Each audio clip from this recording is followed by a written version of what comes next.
2050 की भारत का ऐसे भयानक तबाही कैसे हुआ? बिल्डिंग वैसे बह रही जैसे ताश के पत्ते नहीं होते। मैंने कम से कम लाखों लाशें।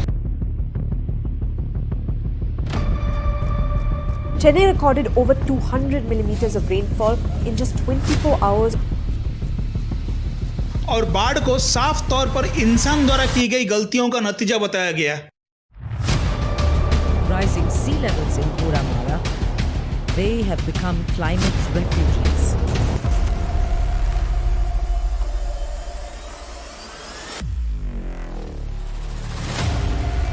नमस्कार दोस्तों, 24/7 विद्या में आपका स्वागत है। दोस्तों, 2050 की भारत का ऐसे भयानक तबाही कैसे हुआ, ये जानने से पहले हमें आज के हालात को समझना बहुत ज़रूरी है। यह है साल 2023 जुलाई का महीना। बारिश ने पूरे उत्तर भारत को तबाह कर दिया है। हिमाचल प्रदेश, चंडीगढ़, उत्तराखंड, दिल्ली लगातार बाढ़ के चपेट में रहे। दिल्ली में यमुना का स्तर पिछले कई सालों का रिकॉर्ड तोड़ दिया है और अपनी प्रचंड रूप के कारण कई इलाके पानी में डूब गए हैं। हाल ही में टर्की में हुआ भूकंप, जोशीमठ धंसने की खबरें, मुंबई और गुजरात में साइक्लोन, इसी तरह के न्यूज़ आए दिन हमें सुनने को मिलती है। आज धरती में कार्बन डाइऑक्साइड का मात्रा पिछले 80,000 सालों में सबसे ज़्यादा है। हम उस तरह के तेज बारिश देख रहे हैं जैसे हमने पहले कभी नहीं देखा था। लेकिन हमने क्लाइमेट चेंज पर बिल्कुल ध्यान नहीं दिया और अब उसका खतरनाक रूप देखने को मिल रहा है। 2019 में अक्टूबर की महीना, दिवाली के बाद हमेशा की तरह उत्तर भारत को जहरीले धुएं की चादर ढक रही थी।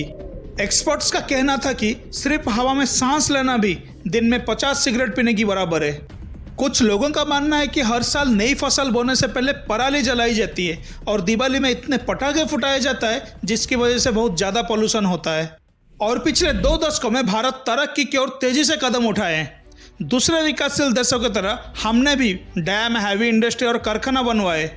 लेकिन हर बिजली की बल्ब जो घरों में ऑन किया गया और जिस चीज़ से भी रोशनी की गई, उसके लिए हमने फॉसिल फ्यूल का इस्तेमाल किया। फॉसिल फ्यूल वो होता है जो कई साल पहले बना प्राकृतिक ईंधन है। ये लगभग 65 करोड़ साल पहले डेड प्लांट और जानवर के जल के मरने के बाद सही टेम्परेचर और प्रेशर में दबने के कारण हुआ है। ये ईंधन कोयला, तेल और नेचुरल गैस के रूप में होता है, जिससे पेट्रोल, डीजल, गैसलाइट बनती है और इसका यूज गाड़ी चलाने, खाना पकाने और इलेक्ट्रिसिटी बनाने में किया जाता है।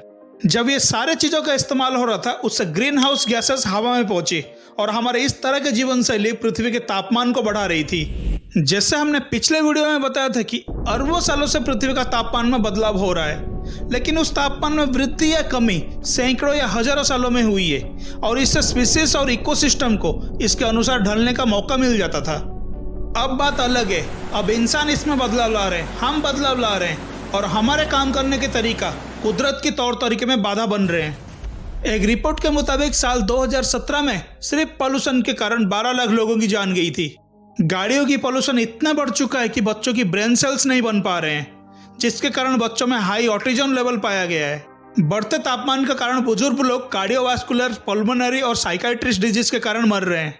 इसके बावजूद देश की 70% बिजली कोयले से आती है और लगातार कोयला खदान की खनन हो रही है, जिसके बारे में हमने पहले ही एक वीडियो में कहा है, जिसका लिंक डिस्क्रिप्शन में दिया गया है। अब वहां से ये वीडियो देख सकते हैं। और इसलिए आज हम क्लाइमेट इमरजेंसी में पहुंच गए। हर साल पृथ्वी का तापमान बढ़ रहा है। हम एमिशन को कम करने में सक्षम नहीं हैं। पॉल्यूशन के कारण बड़े बड़े शहर भी इसके चपेट में आ रहे हैं। गर्मी और धूल से मौत के आंकड़े भी बढ़ गए हैं। इसलिए 2019 में गवर्नमेंट ने एक नेशनल कूलिंग प्लान बनाया, एक कमेटी जो एयर पॉल्यूशन और नेशनल क्लीन एयर प्रोग्राम पर ध्यान देगी। और उनके हिसाब से ये पॉल्यूशन डीजल गाड़ी, दिवाली के पटाखे, इंडस्ट्रियल एमिशंस और फसलों को जलाने से हो रहा है। लेकिन हमने इसका गलत मतलब निकाल दिया। हमने समझा ये सब सीजनल है और अपने अपने काम में लगे रहे। पिछले कुछ सालों में भारत की कृषि अर्थव्यवस्था ग्लोबल वार्मिंग के प्रभाव को झेल रही थी। बढ़ते तापमान और कम बारिश ने कई सारे स्टेट में सूखे की हालात पैदा कर दिया, जिससे किसानों को बहुत परेशानी हुई। और इसमें सबसे ज़्यादा अनाज बोने वाला राज्य पंजाब भी शामिल था। पंजाब 5 नदी द्वारा सिंची हुई उपजाऊ और खुशहाल से भरी जमीन, लेकिन वो जमीन आज क्लाइमेट चेंज का सबसे बड़ा दौर से गुजर रहा है। कभी तेज बारिश की वजह से फसल बर्बाद होता है तो कभी पानी ना मिलने की वजह से होता है। भारत की आबादी बहुत तेजी से बढ़ रही है और भोजन की डिमांड भी बहुत ज़्यादा होने लगा है। साथ में ज़्यादा फसल उगाने की जरूरत पड़ गई। खाने की डिमांड की वजह से किसानों ने मक्का और गेहूं जैसे अनाज उगाना छोड़ दिया और ज़्यादा फायदे के चक्कर में चावल उगाना शुरू कर दिए, क्योंकि चावल की खेती करना किसानों को बहुत सस्ता पड़ता है। क्लाइमेट चेंजेस के कारण नदियां सूख रहे थे, ऐसे में किसान खेती करने के लिए बोरवेल का इस्तेमाल करना शुरू कर दिया और ज़्यादा मात्रा में ज़मीन से पानी निकालने के कारण अंडर वाटर काफ़ी नीचे चला गया।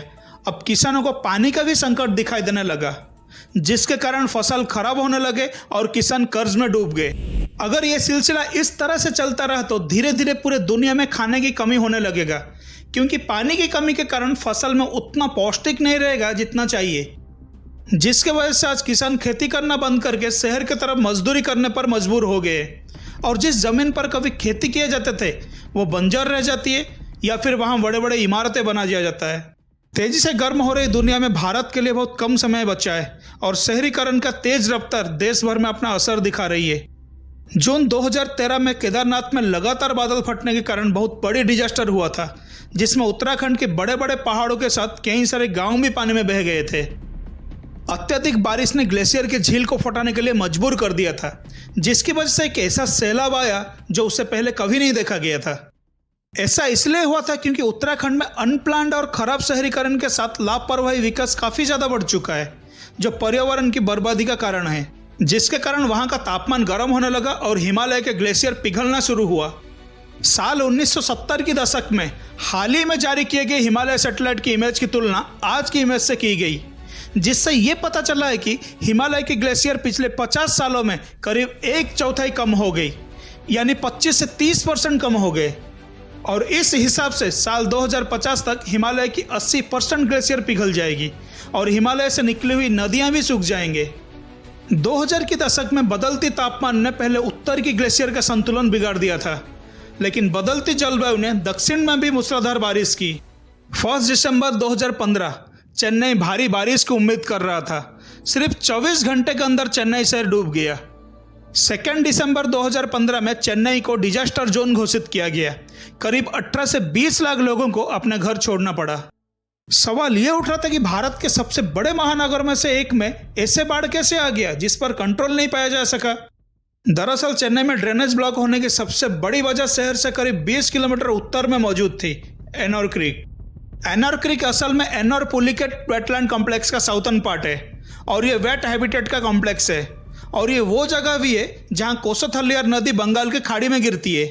यहाँ पर 2 पावर प्लांट है और ये दोनों प्लांट को वाटर बॉडी के अंदर बनाया गया है और वाटर बॉडी के अंदर ही राख के लिए कई 100 एकड़ जमीन में तालाब भी बनाए हुए थे। नदी का ये प्रोसेस कभी बांध की पानी को खाड़ी तक पहुंचाती थी, उसे लापरवाही से नष्ट कर दिया गया और एक इंडस्ट्रियल कॉम्प्लेक्स उसके रास्ते खड़ा कर दिया गया। बाद में controller and auditor general of India द्वारा की गई जांच ने तमिलनाडु गवर्नमेंट को नुकसान के लिए जिम्मेदार ठहराया और बाढ़ को साफ तौर पर इंसान द्वारा की गई गलतियों का नतीजा बताया गया। सबसे खास बात यह है कि बाढ़ के ठीक 1 साल बाद चेन्नई में बिल्कुल बारिश नहीं हुई, पूरा शहर सूखा पड़ा था। तमिलनाडु पूरी तरह से मुसीबत में घिर गया, लेकिन इस पर पानी की कमी की वजह से, और ये लगातार 3 साल ऐसा ही रहा। 2019 में चेन्नई ने डे 0 घोषित किया। सरकार को दूसरे राज्य से साफ पीने के पानी मंगवाना पड़ा और पहली बार 50 डिब्बों वाली ट्रेन चेन्नई में पानी लेके पहुंचा था। क्लाइमेट चेंज की वजह से होने वाली पानी की कमी एक खतरनाक समस्या बनने जा रही है और ये अभी से होने लगा है, जिसका बुरा असर साल 2050 तक बहुत भयानक होने वाला है। लेकिन फिर भी हम इंसान इससे समझने के लिए कोशिश नहीं कर रहे हैं। चेन्नई महानगर सबसे पहले पानी की किल्लत झेला, लेकिन एक गवर्नमेंट रिपोर्ट ने वार्निंग दी थी कि साल 2020 के बाद भारत की 21 शहर में ग्राउंड वाटर पूरी तरह खत्म हो जाएगी, जिसमें दिल्ली, बेंगलोर, चेन्नई और हैदराबाद जैसे शहर भी होंगे। 2019 में बंगाल के खाड़ी का पानी हर साल 15 फीट के दर से आगे बढ़ रहा था। अगर हम बात करें गंगा, ब्रह्मपुत्र, मेघना डेल्टा की, तो पिछले 50 सालों में डेल्टा का पूरा हिस्सा जो 260 स्क्वायर किलोमीटर में फैला हुआ था वह समुद्र के अंदर कहीं खो गया है और सुंदरवन का डेल्टा करीब 40,000 स्क्वायर किलोमीटर में फैला है। इसकी मैनग्रोव फॉरेस्ट की वजह से हमेशा इंडिया और बांग्लादेश बाढ़ की चपेट से बचे रहे। उनकी उलझी हुई जड़ें मिट्टी को बांध के रखता है और बाढ़ के पानी को आगे बढ़ने से रोक देता है, लेकिन इंसान अपने फायदे के लिए इन पेड़ों को काटने लगा है, जिससे समुद्र का पानी धीरे धीरे सुंदरवन को निगलना शुरू कर दिया है। जिस जगह पहले खेती हो रही थी लोग अपना घर बनाकर रह रहे थे और बच्चों के स्कूल हुआ करता था, वो सब आज समुद्र के अंदर है। पश्चिम बंगाल के खाड़ी में कई सारे आइलैंड मौजूद है।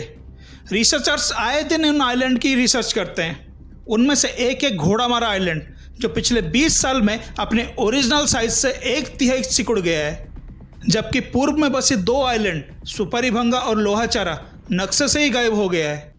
रिसर्चर्स ने अनुमान लगाया कि आने वाले 25 सालों में आसपास के आइलैंड्स के साथ साथ बायोडाइवर्सिटी को भी हम खो देंगे और सुंदरवन के टाइगर रिजर्व भी पूरी तरह खत्म हो जाएगी।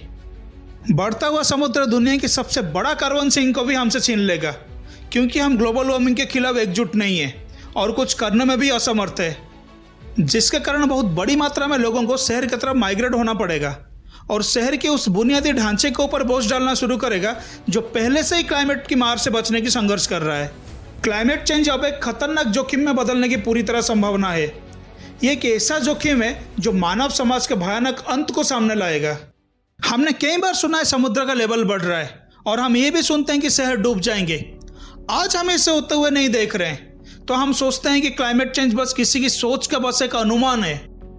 लेकिन आजकल ये सब पहले से कुछ ज्यादा स्पीड और भयानक तरीके से हो रही है। ओडिशा के उदयगिरी गांव को देखकर यह साफ हो गया था कि समय अब आ गया है। अगर आप कभी उदयगिरी जाए तो आपको यह समझ में आ जाएगा कि क्लाइमेट चेंज अब दस्तक दे रही है। ओडिशा की राजधानी भुवनेश्वर में लोग अब आराम से नहीं बैठ सकते हैं, क्योंकि समुद्र अब उदयगिरी पर रुकने वाला नहीं है। हर दिन समुद्र जमीन को चीरते हुए शहर की तरफ बढ़ रहा है। दोस्तों, अरबों सालों से पृथ्वी का तापमान में बदलाव आ रही है, लेकिन वो बदलाव कुदरती थी। अब बात अलग है। आज हम इंसान इसमें बदलाव लाने की कोशिश कर रहे हैं और हमारे काम करने के तौर तरीके कुदरती तौर तरीके में बाधा बन रहे हैं। वक्त अभी भी हमारे पक्ष में है। हमें ये सब करने से रोकना होगा। हमें अपने लालच को दबाना होगा। किसी भी हाल में ये कार्बन एमिशंस को रोकना होगा। हमें वो सारे काम को बंद करनी होगी जिससे कुदरत को नुकसान पहुंच रही है। ये किसी एक के करने से नहीं होगा। हम सबको मिलकर और इस दुनिया में रहने वाले हर एक इंसान को ये कदम उठानी होगी। हमारे आने वाले कल की तबाही को रोकने के लिए हमें आज को बदलना होगा। दोस्तों, अगर आप मेरे बातों में सहमत हो तो अपने आवाज़ उठाइए और नीचे कमेंट करके बताइए, और जल्दी से हमारे चैनल को लाइक एंड सब्सक्राइब करें। बेल आइकन के ऊपर क्लिक करके ऑल ऑप्शन को सिलेक्ट करें। आपको हमारे सारे वीडियो का नोटिफिकेशन आते रहेगा। आज के इस वीडियो को हम यहीं समाप्त करते हैं। अगले हफ्ते फिर आएंगे कुछ नए जानकारी के साथ। स्वस्थ रहिए, खुश रहिए। नमस्कार।